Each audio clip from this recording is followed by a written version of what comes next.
All right, are we ready on State versus Timothy Joseph Lewis? This is a case where Mr. Lewis has previously entered a plea in front of me to one count of aggravated assault. Is that correct? That's correct. And the agreement was that it would be set for sentencing. I want to state on the record what I've already told the attorneys in this case, and that is, at the time that I accepted that plea and set the sentencing hearing, I was unaware of the fact that Mr. Lewis was the brother-in-law of Sheriff Tim Binkley. I don't know for sure, but as I explained to the lawyers, my wife, I know Sheriff Binkley. I have known him for years before he became sheriff. In addition to that, I also haven't been made aware by my wife that there may be some distant relation between her and Sheriff Binkley. I've never been to any of their functions where there was any kind of family. I have no idea if there is or isn't, but I know they jokingly made that reference. In addition to that, my wife has family that are named Morris, which I think is the last name of the victim. She's from Cheatham County, and she has family that are named Morris.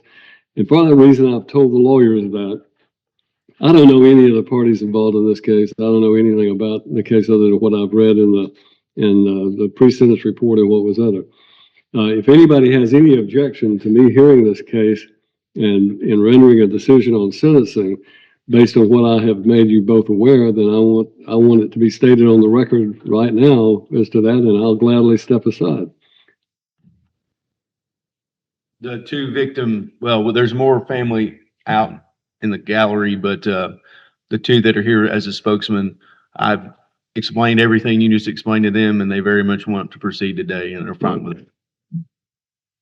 Now, I've done the same thing with Mr. Lewis. I've explained to him exactly the concerns and the situation here. He has indicated that he is wanting to pursue this today as well. Well, I want to make clear that my first reaction was that I would recuse myself from the case to avoid any appearance of impropriety or any kind of interest or bias that might be inferred from the fact that I've made everyone aware of that situation and the fact that I know Sheriff Binkley.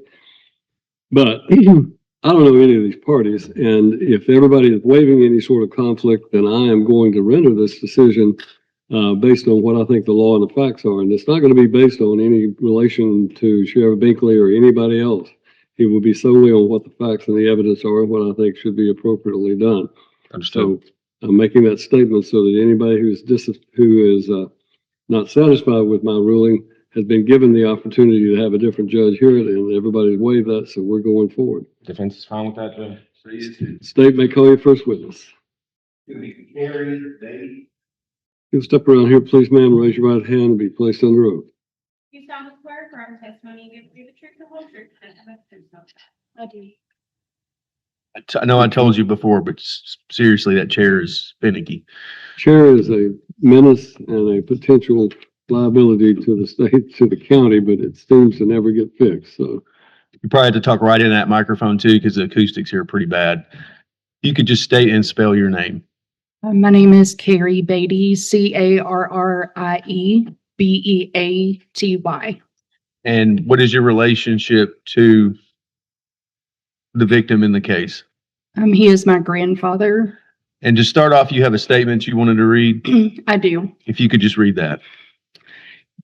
Your Honor, my grandfather, Kenneth Morris, survived being shot in the summer of 2024, but the life he lived before that day is something he will never fully get back. My name is Carrie Beatty, and I'm speaking today on behalf of my grandfather and our family.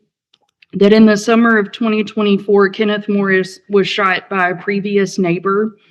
What happened that day caused severe and permanent changes to his health, his independence, and his sense of safety.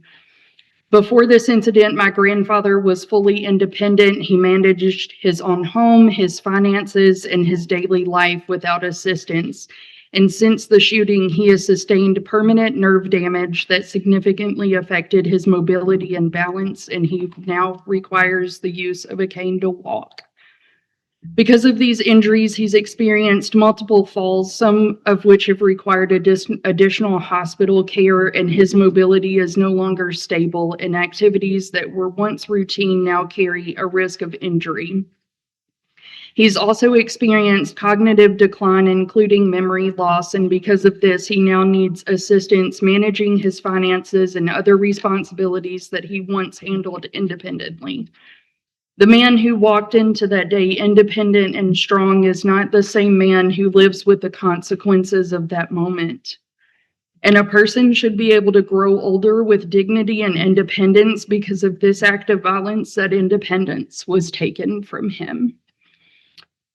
As a nurse, I personally cared for my grandfather's wounds for more than 4 months after the shooting, performing daily wound care and dressing changes while also helping coordinate his medical appointments and being here in his absence for the court dates. And through that care, I witnessed firsthand the physical and emotional impact this injury has had on him.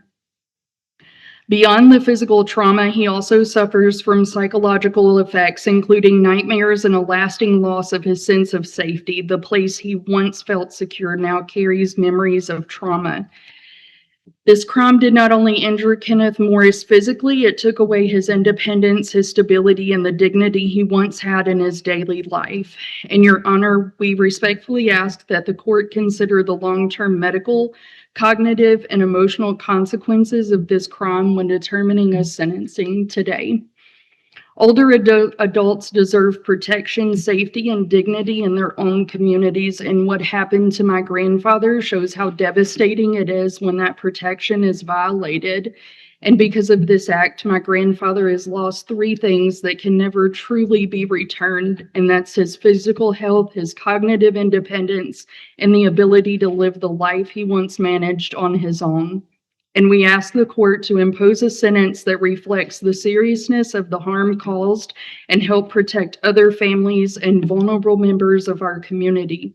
No sentence can restore the health and independence Kenneth Morris lost that day, but accountability today recognizes the seriousness of what was taken from him. And as both a nurse and his granddaughter, I witnessed the wounds this violence caused, not only the ones that required bandages, but the ones that changed the course of his life. I got a couple additional questions for you, Miss Beatty. You said you were a nurse. Did you go to school for that? I did. I'm currently licensed with the state of Tennessee as a licensed practical nurse with a secondary wound care certification. And where did you get your education? TCAT of Nashville. How long have you been doing that for a living? I have been a nurse almost 6 years. I obtained my license in October of 2020. And you said you cared for your grandfather's wounds. Correct. Where was he exactly shot?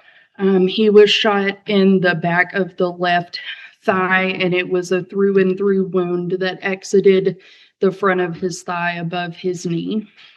And you said when you say you cared for it, was that a pretty simple process? Did it heal pretty easily, or was it a long, drawn-out deal? We started the day he came home from the hospital, which I believe was like July the 26th of 2024. And that finally healed at the end of September of that same year. Now, September, would that have been of 24 or 5? 24. 24. And you said there's been some lasting effects that you have noticed. Have you also helped care for those other effects? Yes, sir. Specific to his left leg, what is the current status of that? The current status of that is he follows with an orthopedic specialist in Nashville. He has nerve damage in that leg. I'm going to object to this about any sort of medical records or anything. Well, then I would tend to her as an expert because she's a nurse that's been caring for her grandfather.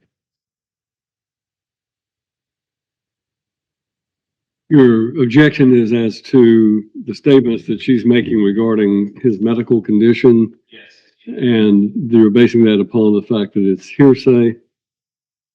I'm going to overrule the objection and allow it because I believe it would be reliable hearsay based on the fact that I would argue it's not even hearsay. She's talking about care she's currently providing and witnessing. there's no question that she has been licensed as an LPN. Do you have any objection to her qualifications as an expert, at least as far as a nurse goes? Yes. Okay, then we'll put on the proof regarding any, if you want to have her qualified as an expert, Sure. we'll move forward. So going back to your education, Yes. where'd you go to high school? Cheatham County Central. And after that, did you immediately go to a nursing program or did you do something else in between? No, I did something else in between. I worked as a medical assistant, and then acquired my CNA. Where were you a medical assistant at? It was a pain clinic in Nashville that is no longer in business. What were your duties there? Checking in patients' vital signs, making follow-up appointments for patients. But it was still in the medical field. Correct. So you're familiar with terminologies and diagnoses and things of that nature? Yes, sir. Now, after that, did you remain in the medical field or is that how long did you do that? I did that, I believe, for just a couple of years, and then obtained my CNA, to be able to work, with the geriatric population, before I decided to go back to school to obtain my nursing license. Okay, so what did you have to do to get a CNA? It was just a course that I had taken, in Clarksville. It was a weekend program and they taught you the CNA, handbook. And then you took a written and a skills test, with a representative from the state of Tennessee. And then after that, you went on to get your nursing license. Correct. What did you have to do to obtain that? I attended a year program at TCAT Nashville. It was a year-long program, and then after that, I had to take a test that is given by the nursing board called the NCLEX. And you passed all that and you're now a nurse. Yes, sir. And you said you'd been that, if my memory serves, for the past 6 years. And you keep making reference to it. Do you specifically work with elder I do. patients? And where do you work? I work at National Healthcare Corporation of Hendersonville, Tennessee. Have you always worked there for this whole 6 years? Yes. And what are your duties there? I am currently the wound care nurse at that facility. Prior to that, I was a unit manager, charge nurse, and then prior to that, I was doing bedside nursing. State would tender her as an expert as a nurse. Mr. Wall? I would tender her, I'll give her the wound care portion of it. If she's gonna testify as to neuropathy, nerve damage, and orthopedic stuff, so that she's not qualified. Again, she's an expert, she can give her opinion. She is an expert. I'm classifying her as an expert in the medical field, not as a physician, but rather as a nurse. She has served as a charge nurse, so she's well familiar with wound care and recovering of injuries. And I think as a result of that, she has personally cared for, this is unlike a situation where she may be just testifying about a review of records. Her testimony is, if I understand correctly, based on her own personal care of her grandfather's wounds. So I am overruling objection because any testimony that might be outside of that would be based on reliable hearsay. So I'm overruling your objection. Thank you. Don't remember where we were, but I think I do. So I think we were talking about his leg and where it currently is situated. Mhm. Is there currently a problem with his foot, just to cut to the chase? Yes, And what is the issue that he's having with his foot? Is it his foot or his whole bottom of his leg? it's his whole leg. Nerve damage, but he is also have upcoming appointments with a vascular surgeon, for concerns of some arterial damage to that leg as well. And are they making a decision whether to cut it off or not? Is that what we're really bottom line talking about, or no? I can't answer that question because I have not attended that appointment. Fair. With him. And did you know your grandfather before this incident? I did, Did you know, and you know him now? correct. Was he able to walk and get around before?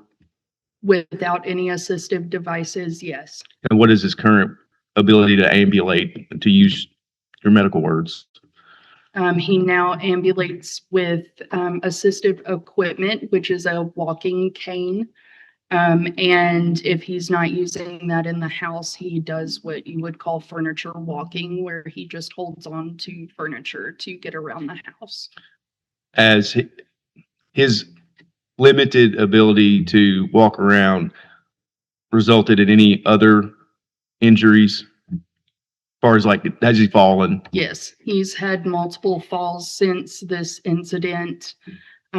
He has had 2 specifically that have required ER visits, and 1 in which he received stitches to his lip.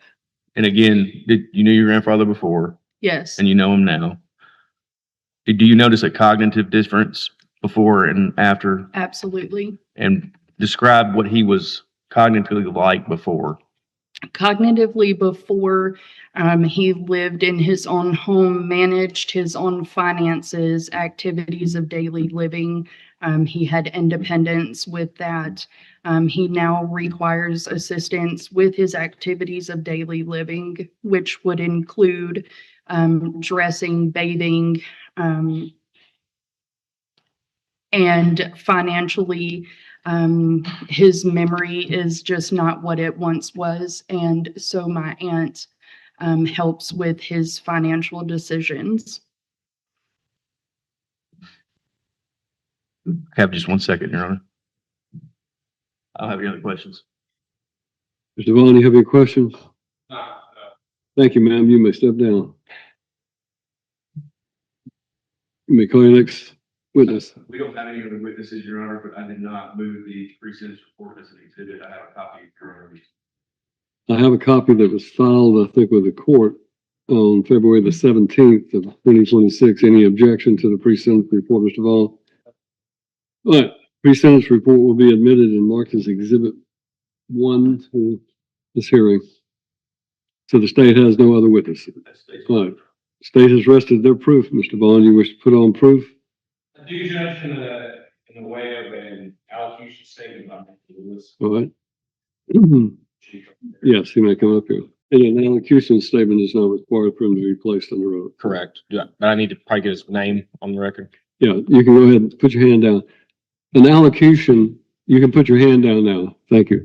An allocution that your lawyer has asked you to make is an unsworn statement that a defendant in a criminal case has the right to make. It is not considered to be testimony, but rather just a statement that you would make. So that's the reason you're not being placed under oath. So you may have a seat and state your full name. I have known Mr. Morris for State your 24 full years name. when this happened. State your full name. State your name for the record. Timothy Lewis. I've known Mr. Morris for 24 years before this event happened, and we never had any bad words. We never had any issues at all. I would love to see us go back to that being neighbor thing. But I know that that's more than likely not possible. From the very onset of this, my statements from the official police report has not changed one word. That my words have been consistent, they have been true. You know, Mr. Morris did come onto my property, and he did verbally assault the Cheatham County Sheriff's Department, my current brother-in-law, and then he started on me, and I asked him to leave very cordially. And his reply was, "Make me," and he got out of his vehicle. Now, at this point, I was shocked and surprised that that happened, but at that point, he wanted to get into a physical altercation.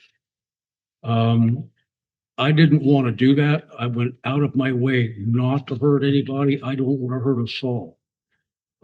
So I kept demanding that he leave my property. The more that I demanded that, the more agitated and the more belligerent he became. So as it went forward, a knife came out. And when the knife came out, I have low blood pressure. A really good cut makes me pass out. So to me, a knife is a deadly item. And I still kept trying to get him to leave my property. I didn't instigate any of this. I was sitting at my house trying to load up some garbage to take to the dump. That was all I was trying to do. At that point, he kept walking back and forth from the road, back and forth my driveway with his vehicle sitting in my driveway. Now, for 24 years beyond that, I would have never, ever expected something like that to ever happen. It was just totally just mind boggling to me. I was having trouble trying to wrap my head around it as to what was actually going on. The look on his face, the look on his eyes, the gritting of the teeth, the stress and all that, I could see that. And I could see that this was going to get really, really bad, really, really quick. I'm still in 100% defensive mode here. All I wanted was him to leave my property, and that was 100% it. Everything beyond that. As he started to get more agitated and the look on his face didn't change and the gritting of his teeth got even worse, I knew that this could get turned out really bad, really quick. I'm still in defensive mode. I'm still consistent on everything that I've said since the very day this has happened, and all my wording has not changed one bit. And there was only two people at that property at that time. Only two, me and Mr. Morris. There was nobody else there. And I can tell you that I will stand to my very dying day saying that what I've told you has been true. I would love to see things go back to the way they were. That type of life, having neighbors that you get along with and that you talk to and that you help and they help you, it's a whole different life. And, I know that that's gone. And, being in 100% defensive mode, that's the reason. All I was trying to do was run the guy off. That was all I was trying to do. I didn't have a knife. I didn't have anything else. So yes, I pulled out a handgun. I fired it in the air twice to let him know, listen, just please leave, just leave. And he would not do that. The last shot that I fired, I apologize. I have no idea. Was not aiming for him. I don't know how it happened. To this very day, it bothers me. It keeps me up at night. It bothers every day of my being. There has not been a day that has gone by where I have not just totally ran this thing through my head and totally trying to get to grips on it. And to this very day, I just can't explain it. I went out of my way not to get into a physical confrontation, not to hurt the guy, and I ended up doing it anyway. The political aspects of this and the family history, all the things that's gone on with that family and the Cheatham County Sheriff's Department, I became part of that by default, not by design, not by my being, but by just sheer unadulterated default. And I ended up paying the price for it. I fully did not mean to harm the man at all. Would you repeat what you just said? I'm sorry, sir. What was the last thing you said? I didn't hear that part clearly. That I really was trying not to hurt him. I went out of my way not to, and I ended up doing that anyways. I really just, I'm still torn about this. It's cost me my job. It's cost me future employment. It's cost me just about everything. And, it's when you're in defensive mode and you don't think about those things. When you see that your life is in danger, there's a possibility that things could go really bad. You don't think about those things. And you also come into the realization after the fact that your actions can cause long-term consequences. And to this very day, it won't leave my head. It just stays there every day. Like I said, I went out of my way not to hurt him, and I ended up doing that anyway. And I really, really, whole spectrum, I apologize for that.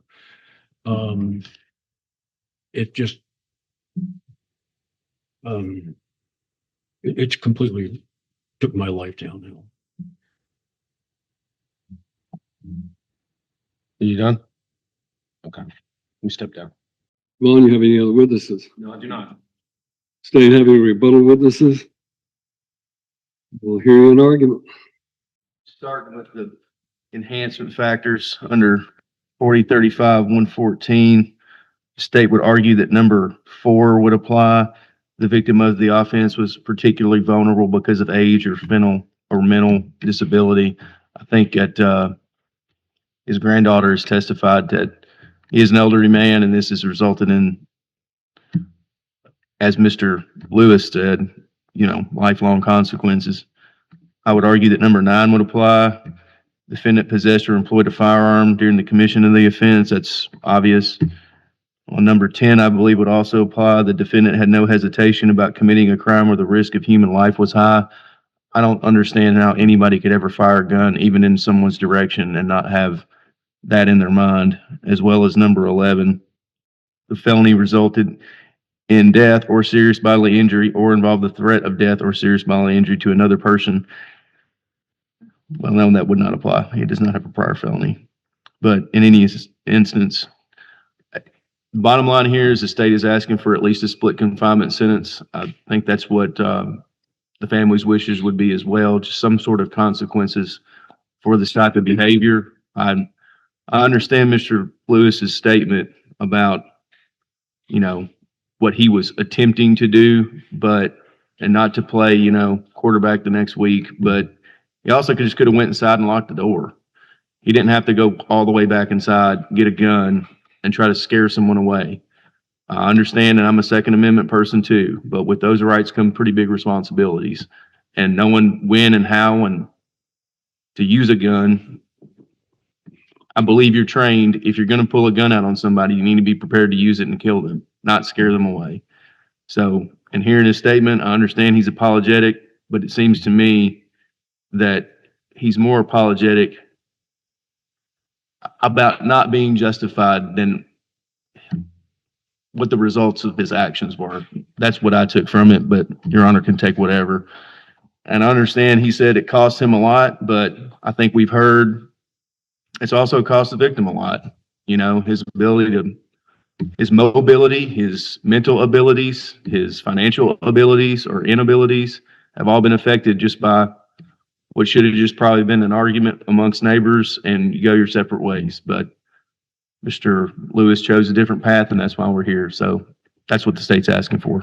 Do you believe, you didn't address it, but the first enhancement factor, the defendant has a previous history of criminal conviction or criminal behavior in addition to those necessary to establish the appropriate range? Do you believe that is applicable in this? I do not, Your Honor. I think maybe has a distant conviction for DUI, if I remember that correctly. The pre-sentence report shows that on 2/16/91, he was convicted of criminal impersonation, and 3/30/1988, he was convicted or 6/3/88, he was convicted of criminal impersonation.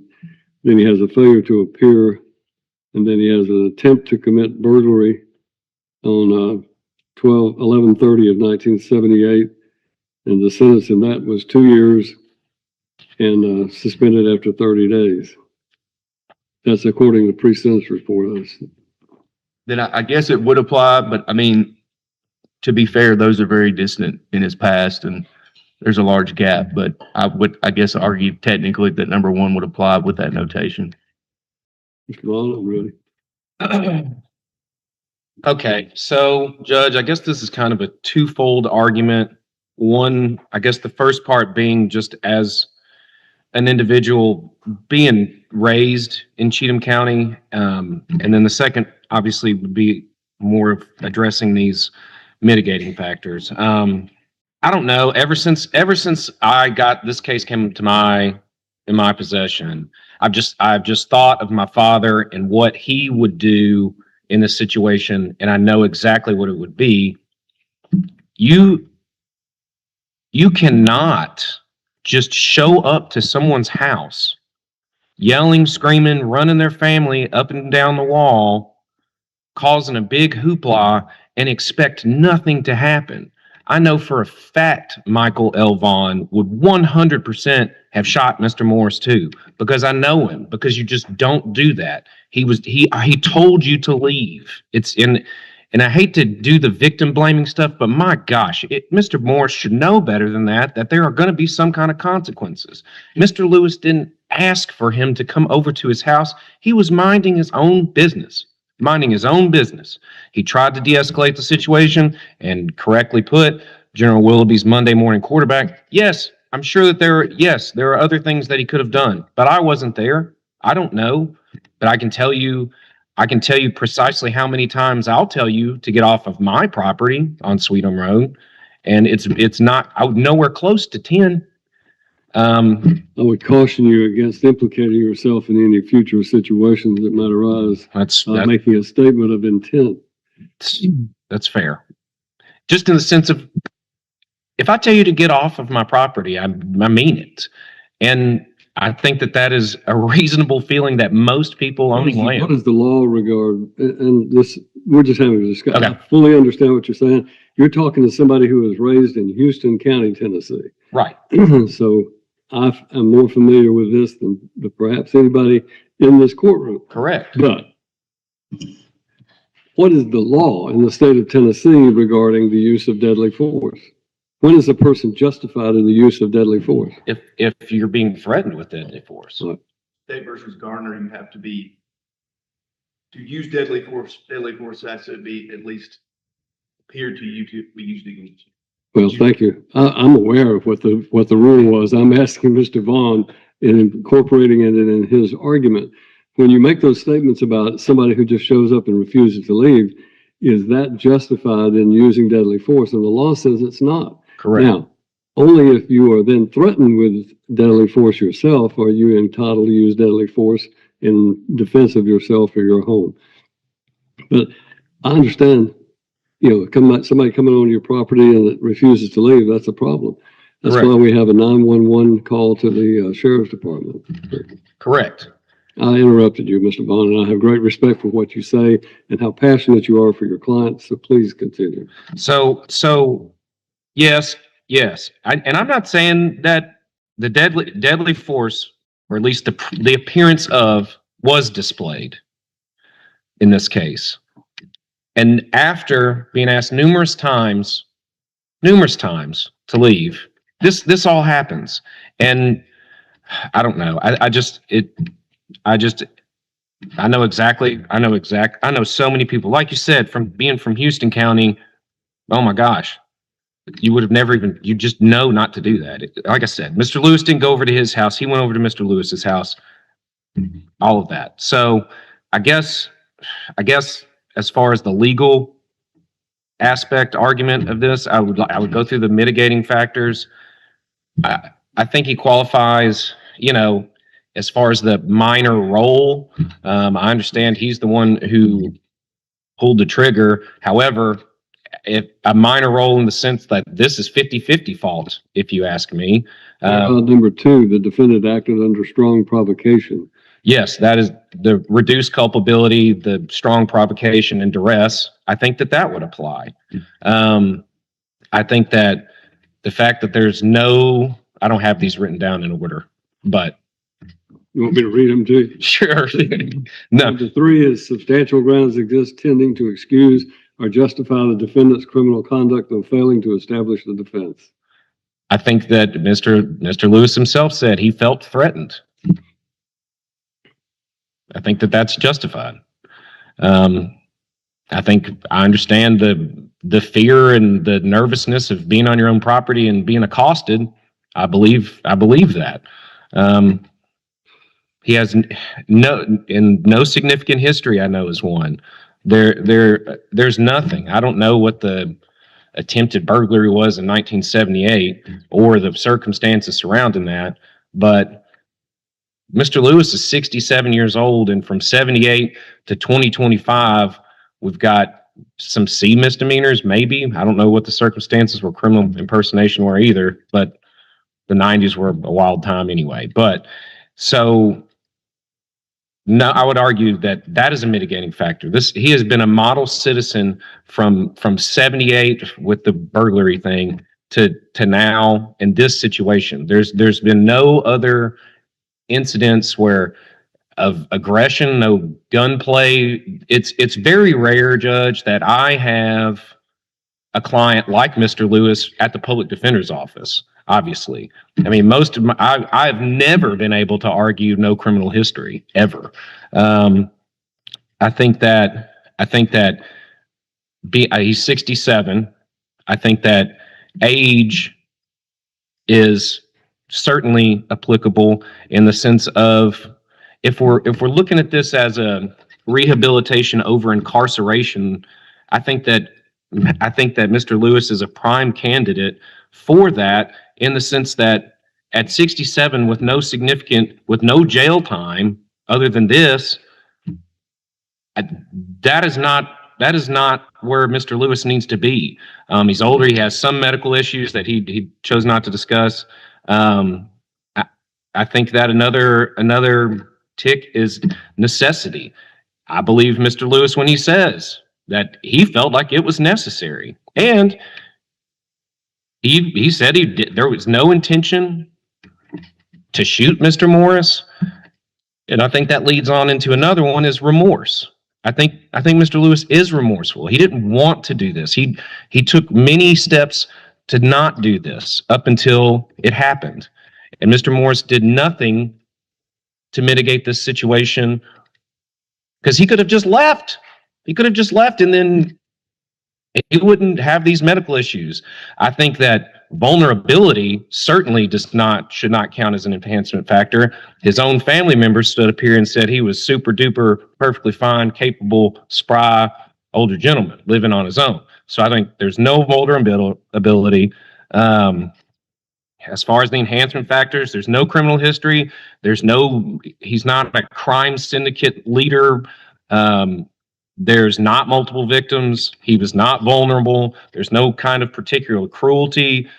There's no indication that Mr. Lewis received any pleasure out of doing this. He wasn't on bail or on probation and has nothing to do with any kind of drugs or any crime like that.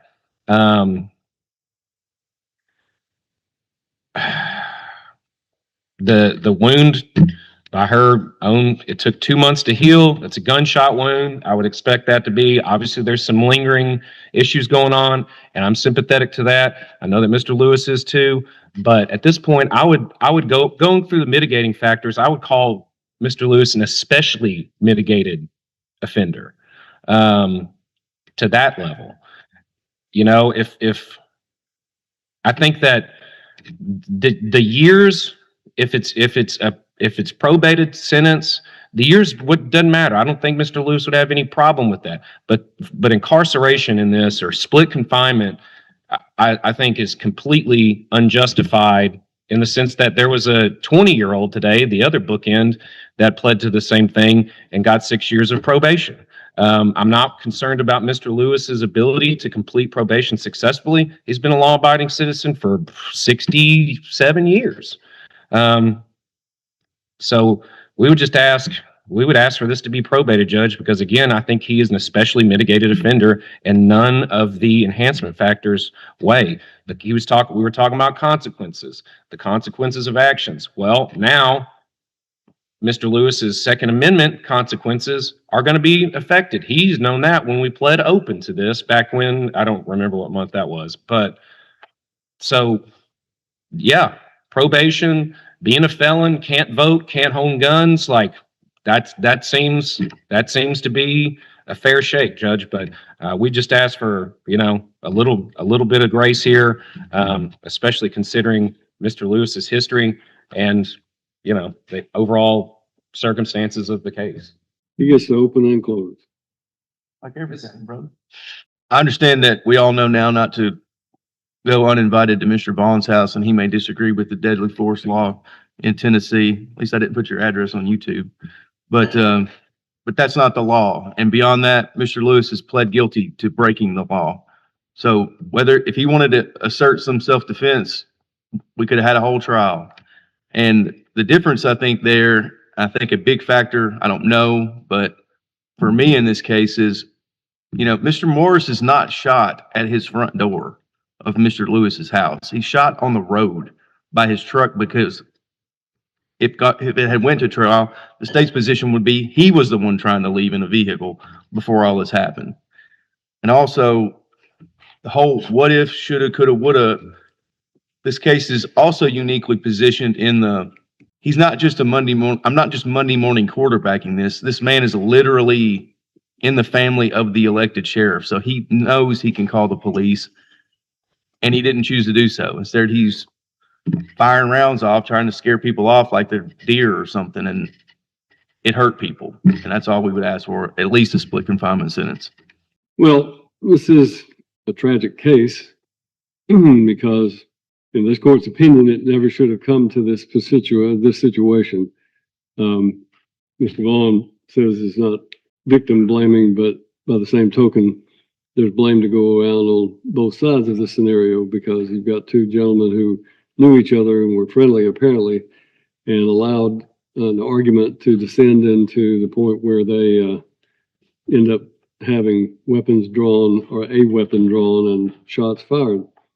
The very idea that it is okay to pull a weapon on somebody simply because they won't leave your driveway and fire shots in that direction is not the law in the state of Tennessee. I understand that may be the practice that's in many parts of Cheatham County. It certainly is the practice in many parts of Houston County and is often the practice in Dixon County where my home lies, that somebody pulls up in your driveway without, under suspicious circumstances, then a weapon may be involved until it's determined whether or not there's any issues. But Mr. Willoughby points out correctly that those issues were possible defenses for used in what Mr. Lewis has given in the way of an allocation is basically his defense. And his defense being that he shouldn't be convicted of the crime because, he was just acting in self-defense. But that was waived when he entered a plea to the charge of aggravated assault. And aggravated assault is the offense for which he is charged. It is not attempted second-degree murder, which was count one, I think, of the indictment. That was dismissed as a part of the agreement, and instead he was allowed to plead to amended to the second count, which was aggravated assault. So what I am required to do is to fix the sentence that is appropriate under these circumstances. Clearly, this has been a very, very monumental, devastating injury to Mr. Morris based on the testimony of his granddaughter. His life has been forever altered. Likewise, whatever I do in this case, as Mr. Vaughn pointed out, Mr. Lewis's life has been inalterably altered in a devastating way because he is no longer going to be a citizen who has all of the rights of citizenship. He is going to be stripped of those rights and be a convicted felon. The first thing this court is required to do is to to consider the sentencing considerations, which are set forth in the Tennessee Code under Tennessee Code annotated 40-35-103. And I read these into the record so that the Court of Criminal Appeals, if there was an appeal, is aware of the fact that I am following those or attempting to follow those considerations and applying the sentencing law. But also it's for the consideration of the parties involved in this case, both Mr. Lewis, his family, and Mr. Morris and his family, so that they understand that this is not a case where the court can just simply pick a number, decide what I want to do. I'm required to follow these rules and to apply them to the sentence in arriving at the sentence that is just under those rules. To implement the purposes of this chapter, the following principles apply. 1, sentences involving confinement should be based on the following consideration. A, confinement is necessary to protect society by restraining a defendant who has a long history of criminal conduct. I don't find, even though I pointed out those things that were pointed out in the pre-sentence report, I do not find that Mr. Lewis has a long history of criminal conduct. As was pointed out, most of those are, the felony conviction was 48 years ago, which speaks volumes. B, confinement is necessary to avoid depreciating the seriousness of the offense, or confinement is particularly suited to provide an effective deterrence to others likely to commit similar offenses, or measures less restrictive than confinement have frequently or recently been applied unsuccessfully to the defendant. The confinement to avoid depreciating seriousness of the offense could have application in this case because this is a very serious offense where Mr. Lewis thinks that he was acting justifiably in what he did. The law says, and he pled guilty to a charge that says he has violated the law. And it has resulted in a serious injury to Mr. Morris. Measures less restrictive than confinement have frequently been applied. So that doesn't apply. The sentence imposed should be no greater than that deserved for the offense committed. Inequalities in sentences that are unrelated to purposes of this chapter should be avoided. The sentence imposed should be the least severe measure necessary to achieve the purposes for which the sentence is imposed. Number 5, the potential or lack of potential for the rehabilitation or treatment of the defendant should be considered in determining the sentence alternative or length of term to be imposed. The length of the term of probation may reflect the length of treatment or rehabilitation program in which participation is a condition of the sentence. Trial judges are encouraged to use alternatives to incarceration that include requirements of reparation, victim compensation, community service, or all of these. And available community-based alternatives to confinement and benefits that imposing such alternatives may provide to the community should be considered when the offense is nonviolent, which obviously would not apply here. Going back up, that inequalities in sentences that are unrelated to the purposes of this chapter should be avoided. Mr. Vaughn makes the point that earlier this morning, we had a case where a 20-year-old individual pled guilty to aggravated assault, very same thing Mr. Lewis had, and he received a probated sentence. The distinction in that is that that individual was incarcerated at the time and had been serving time at that point. And so to draw the distinction that that individual got a free pass and got probation is a little bit misleading, because that individual had been incarcerated for some time, even though he did the same exact thing. He shot his girlfriend in the leg, and he got a probated sentence, but he had been in jail for an extended period of time before that probated sentence was imposed. And I state that Mr. Vaughn knows and Mr. Willoughby knows those facts. I state that for the benefit of the parties involved. First thing I'm required to do is to set the range of the sentence, and clearly this defendant is a range 1 offender or standard offender. So the range of sentence for a Class C felony of which he is being convicted is 3 to 6 years for a range 1 offender. And then in setting the sentence, I am required to consider the mitigating factors and the enhancement factors. I'll start, since the state goes first, with the enhancement factors. The enhancement factor number 1, the defendant has a previous history of criminal convictions or criminal behavior in addition to those necessary to establish the appropriate range. I pointed that out to General Willoughby only because of the fact that I had read through this pre-sentence report, and it did show that Mr. Lewis had a prior history of criminal conduct, albeit that was extensive or a long, long time ago. It is a factor that the court must recognize, but by the same token, the court chooses not to place great weight on that in the sentencing because of the fact that there was an extended period of time, some 48 years since the felony, and I think it was probably about 30 years or more since the misdemeanors were involved. So for the last at least 30 years, he's been living a life without any criminal actions. Second factor that the state cited and the court will consider is the victim of the offense was particularly vulnerable because of age or physical or mental disability.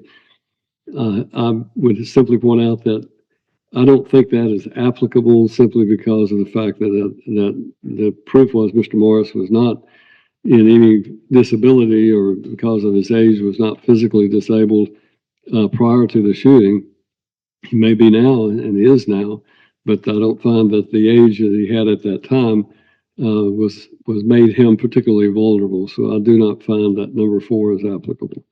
Number 9, the defendant before trial, Number 9, the defendant possessed or employed a firearm, explosive device, or other deadly weapon during the commission of the offense.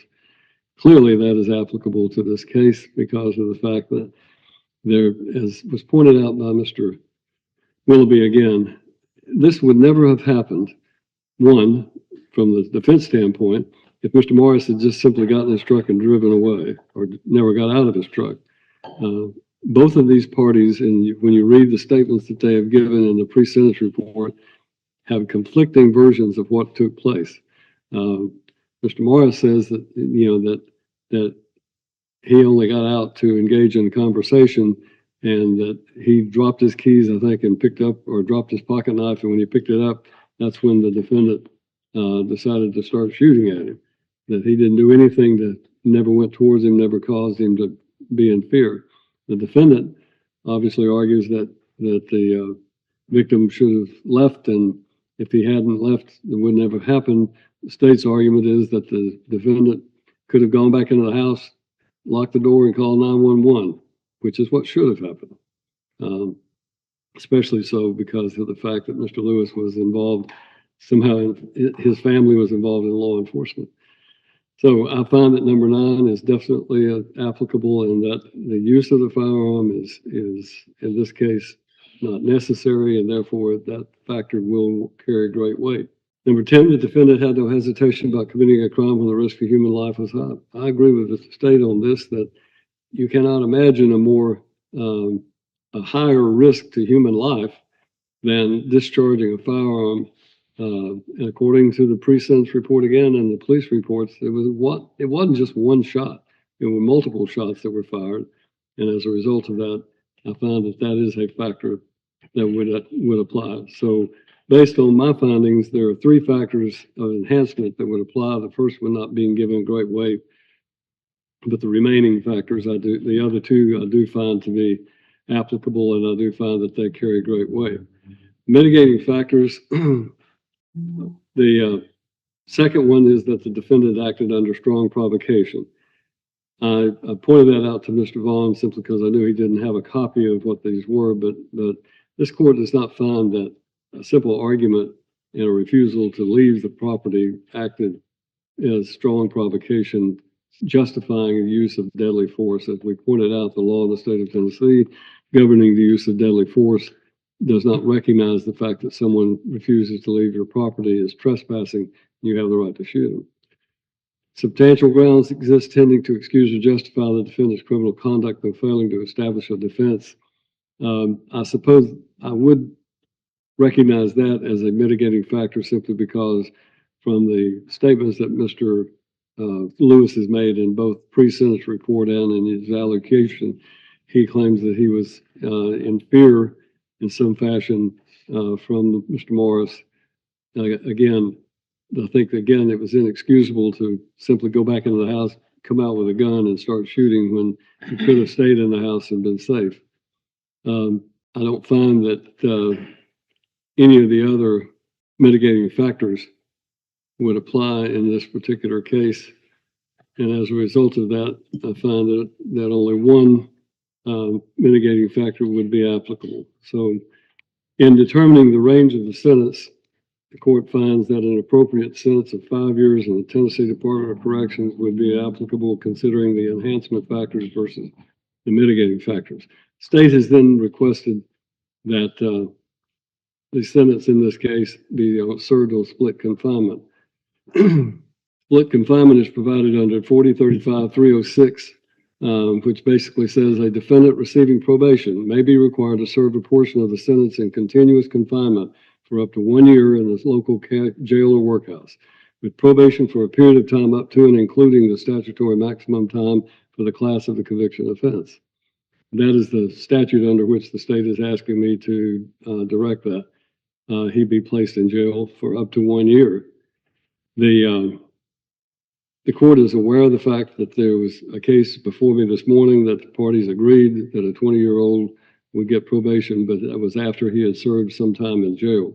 This is a regrettable case from both sides of the equation, and both of these parties' lives are being altered irrevocably from this point forward about how things are going to be for them in the future. But I think that the fact that, as I read the pre-sentence report and the police reports, the fact that Mr. Lewis came out of his house with a weapon and began shooting in the direction of, whether he intended it to or not, in the direction of Mr. Morris, and the pain and suffering that he inflicted upon Mr. Morris and the very serious injury that Mr. Morris suffered justifies there to be some incarceration in this case. So therefore, I find that the defendant's Sentence will be suspended after he has served 6 months in the county jail. Following that, he will be placed on probation. That is the judgment of the court. Can I make some clarifications? Yes, Does he gets credit for any time that he did? credit for any time that he served, and it's, the court will authorize the service of his time to be in a jail other than Cheatham County Jail under the circumstances if that is necessary.